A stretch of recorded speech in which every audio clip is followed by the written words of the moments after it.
जाग उठी डायन। राजस्थान के एक छोटे से गांव में रहती थी रुक्मा देवी। उम्र यही कोई 60 साल की होगी उनकी।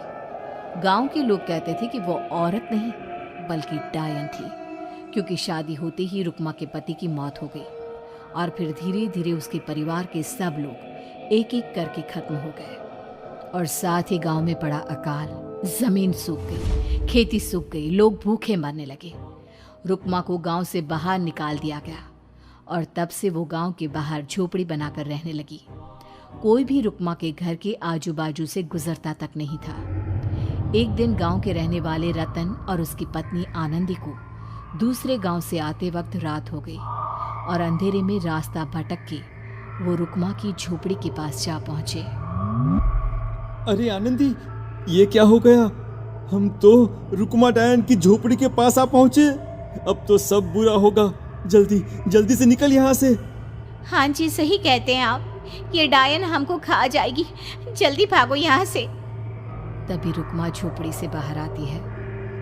अरे रुको, तुम लोग यहाँ मेरी झोपड़ी में आराम कर लो और देखो, इस रास्ते पर आगे मत जाना।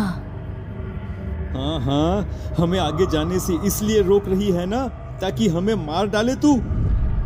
अरे ना ना, मैं तो तुम्हारी जान बचाना चाहती हूँ, मेरी बात तो सुनो।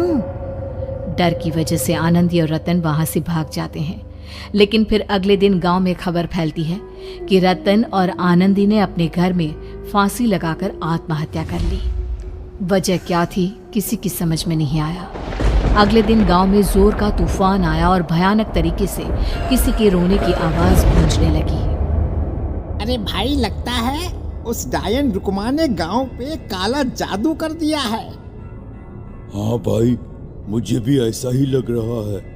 लगता है कल आनंदी और रतन मर गए। लगता है ये उसी का किया धरा है। हमें सरपंच के पास चलना चाहिए। वो दोनों आदमी सरपंच के घर पहुंचते हैं। अरे, तुम इस वक्त यहाँ पर क्यों आए हो? जानते नहीं बाहर क्या हो रहा है? कितनी डरावनी आवाज गांव में गूंज रही है। बस मालिक, किसी तरह आ गए। पूरे गांव वालों की जिंदगी का सवाल है। अरे मालिक, ऐसे तो सब एक एक करके मर जाएंगे। तो क्या चाहते हो? क्या किया जाए? मालिक, हमें रुक्मा को मारना होगा। अरे जब तक वो डायन गांव में जिंदा रहेगी, तब तक गांव में ये सब होता ही रहेगा। शायद ठीक कह रहे हो तुम लोग, मगर ये काम करेगा कौन? मालिक, अगर आप कहे तो हम दोनों मिलके इस काम को अंजाम दे दे। बस आपको हमें यकीन दिलाना होगा कि हम पकड़े नहीं जाएंगे। ठीक है, लेकिन बाहर जो आतंक का साया है, उसमें तुम दोनों रुक्मा तक पहुंचोगे कैसे? हैं? क्या तुम्हें डर नहीं लगता? मालिक, आप उसकी चिंता ना करें। काल भैरव का भभूत है हमारे पास। रुक्मा तक पहुंचकर आसानी से मौत के घाट उतार देंगे उसको। हाँ, मैं भी चलूंगा तुम लोगों के साथ। उस डायन को मरते हुए देखने की बड़ी इच्छा है मुझे। सरपंच उन दोनों लोगों के साथ गांव के बाहर की तरफ चल देता है। गांव में घनघोर काली रात पसरी हुई थी और दिल दहलाने वाली चीख की आवाज माहौल को बेहद खौफनाक बना रही थी। हाथ में काल भैरव का भभूत लिए वो तीनों रुक्मा की झोपड़ी की तरफ जा रहे थे।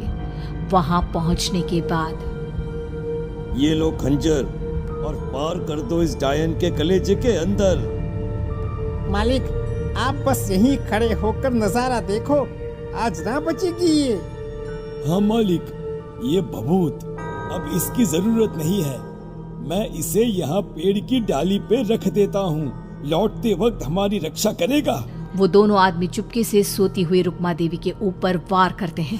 एक जोरदार चीख से वो इलाका गूंज उठता है, लेकिन अचानक रुक्मा के शरीर से जो खून बहता है उसका रंग नीला था। ये देखकर वो दोनों आदमी डर से कांपने लगते हैं। अरे अरे अरे अरे, ये क्या? अरे इसके खून का रंग तो नीला है। अरे तो क्या हुआ? डायन जो ठहरी इंसान नहीं है ये। और आज इस बात का पक्का यकीन हो गया है। मर गई चुड़ैल, मर जाने दे। चल सरपंच साहब को जाकर ये खबर सुनाते हैं।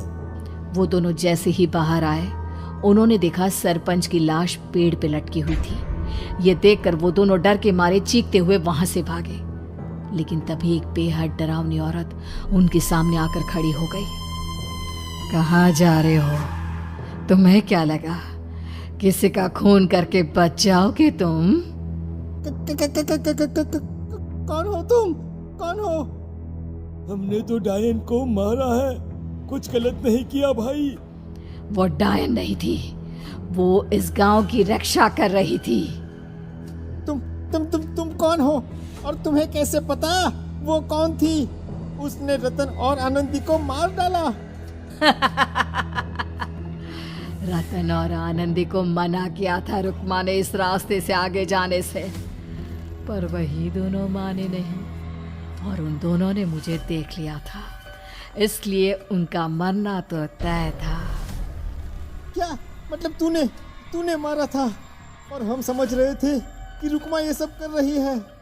अरे वो तो मेरे कब्जे में थी, रोज अपने खून का चढ़ावा देकर इस गांव को बचा रही थी, तभी तो उसका खून नीला पड़ गया था। लेकिन तुमने तो उसे मारकर मेरा काम आसान कर दिया। अरे नहीं नहीं, हम नहीं मानते कि ये सच है। नहीं मानते तो बताओ सरपंच कैसे मरा फिर? क्योंकि उस वक्त तो तुम लोग रुक्मा को मार रहे थे ना, जवाब दो। हाँ बात तो सही है, इसका मतलब इसका मतलब अब तुम लोगों ने अपनी मौत को खुद दावत दी है, क्योंकि जो तुम लोगों को बचाने की कोशिश कर रही थी वो तो अब रही नहीं। अरे लेकिन कौन है वो जो हम लोगों को मारना चाहता है? आत्मा, रुक्मा के घर वालों की आत्मा। वो लोग कोई आम आदमी नहीं, खूनी भेड़िए थे और रुक्मा ने उनका ये राज जान लिया था। रुक्मा के अंदर शक्तियां थी जिसके चलते उसने उन सबको खत्म कर दिया। क्या? अरे लेकिन पूरा गांव तो समझ रहा था कि रुक्मा अपने घर वालों को खा गई। खा रुक्मा नहीं, मैं गई। क्योंकि असली डायन मैं हूं और अब कोई नहीं बचेगा इस गांव में, कोई नहीं। भागो तुम दोनों। वो दोनों आदमी पागलों की तरह भागते हुए गांव पहुंचते हैं। वहां देखते हैं कि पूरा गांव खुद की नदी बन चुका था। हर तरफ लाशें ही लाशें पड़ी थी और रुक्मा के मरे हुए घर वाले उन लाशों को खा रहे थे। कुछ देर के बाद उन दोनों का भी वही हाल हुआ।